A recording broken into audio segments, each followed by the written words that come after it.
Hey guys, welcome to my YouTube channel.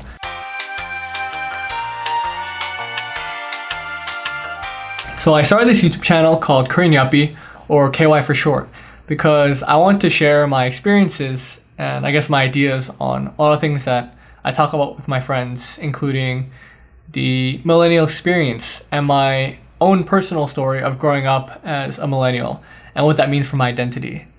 And I plan on hopefully covering other topics like, career and different social aspects of this generation. And the name itself, Korean Yuppie, is a bit self-aware and self-satirical in a sense. So for me, I am a young urban professional working in finance and tech. And I grew up from a family of Asian American immigrants. And what I want to talk about today is how that shaped who I am and why, in part because of my own experiences, I felt like a failure after graduating from Princeton. So to give a bit more context on my story, my parents came to this country as Korean American immigrants, and I grew up with their high expectations. They always wanted me to do well in school and to achieve what they had wanted for themselves. And coming to America, they had experienced a lot of difficulties which they didn't want me to share in. And so what they thought as the best solution was for me to get a really good education and to do well and to eventually get a great job. And so as part of fulfilling and trying to satisfy their expectations, I applied to some great schools, and fortunately I was able to get into this amazing university called Princeton. And I spent a few years there and passed most of my classes, and I was able to graduate. And because of that, you might think that, this guy has achieved this idyllic, prototypical, immigrant dream of getting into grade school and then landing a job. But the reality was that after graduating, I didn't get rid of my sense of inadequacy. I felt like a failure. All throughout college, I grappled with the sense that I wasn't quite good enough for myself. And this feeling never went away, even though I had checked off, a lot of things on my checklist, like, graduating and getting a job. And what I came to realize is that the reason for my sense of inadequacy is because I would never really completely fulfill my own expectations, because these expectations were constantly changing.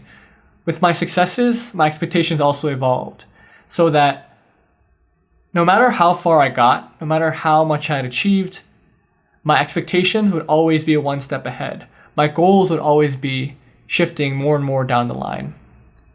And so, I would always compare myself to this even more perfect, increasingly higher set of expectations.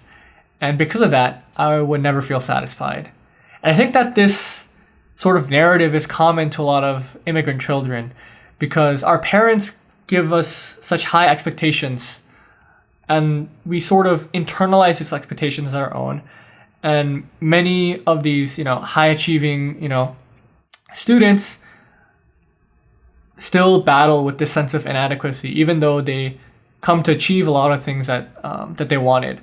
And I shared this, with a lot of my friends, and they, have similar views in that they have also struggled with this sense of inadequacy and feeling like a failure, despite the fact that they went to a great school and, achieved a lot of, amazing things. And for me, this got me thinking about what really fulfills me, what is my identity really rooted on?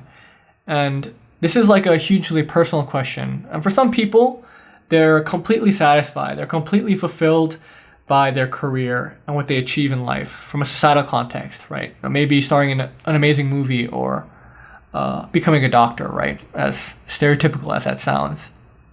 But for me, what I realized was that my identity is not rooted in my career. Of course, it's still really important to me, but I think that for me, there is more to my sense of goals and expectations than just trying to achieve something higher up in the rankings of society.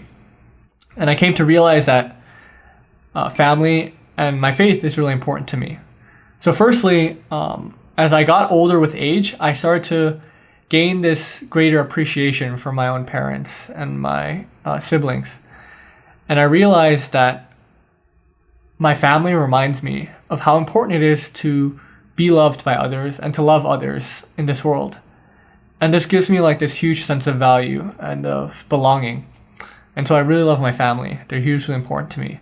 And secondly, as a Christian, I've come to better understand what my faith and theology means for me.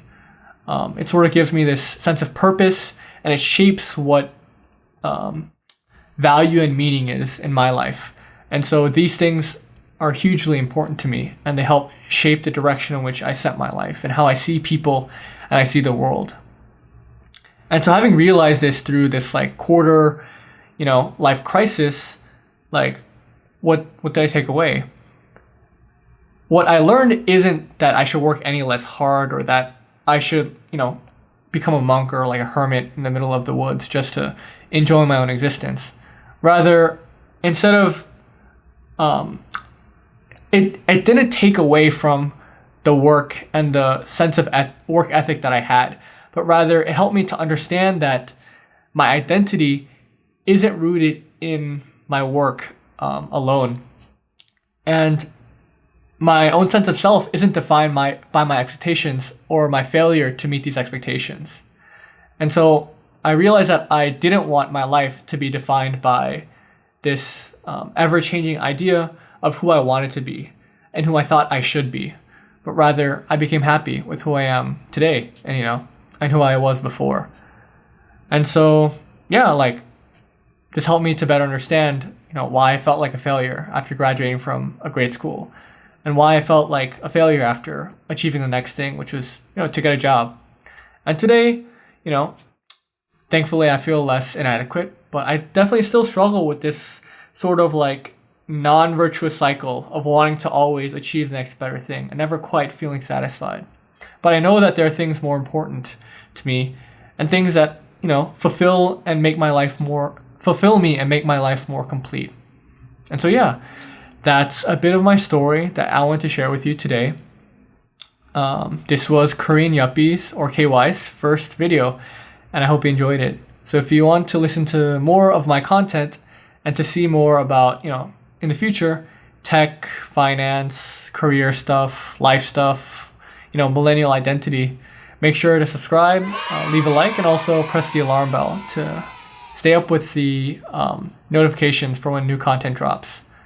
And so, thanks so much for tuning in to my very first video. And I really appreciate that you've made it to the end and that you've listened to part of my story. Anyways, I hope you have a great day and you stay safe. Peace.